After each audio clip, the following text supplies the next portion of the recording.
बिगाड़े काहे तुर जिंदगानी। ऊंचे पर्वत महल पहाड़ी महलों के निशानी, गौर राजा के महल बिगाड़े काहे तुर जिंदगानी।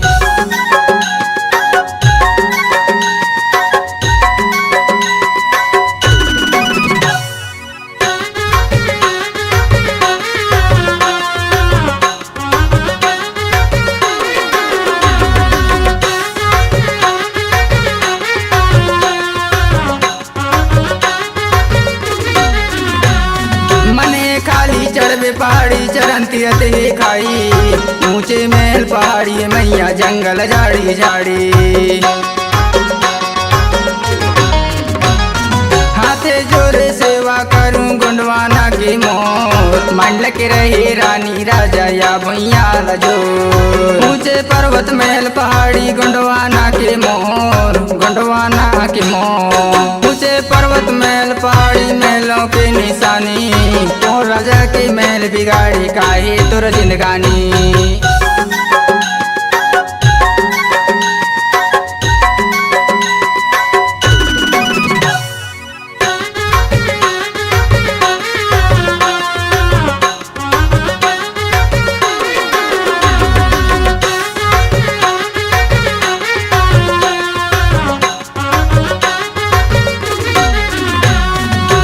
देही महल नियारी लीला बड़ी अपार, ऊंचे पर्वत महल पहाड़ी महलों के निशान।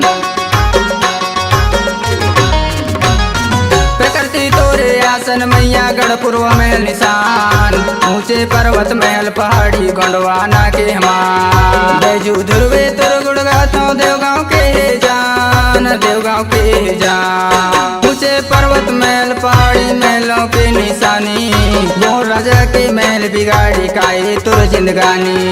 ऊंचे पर्वत महल पहाड़ी महलों के निशानी, गौर राजा के महल बिगाड़े काहे तुर जिंदगानी। गौर राजा के महल बिगाड़े काहे तुर जिंदगानी। गौर राजा के महल बिगाड़े काहे तुर जिंदगानी। गौर राजा के महल बिगाड़े काहे तुर जिंदगानी।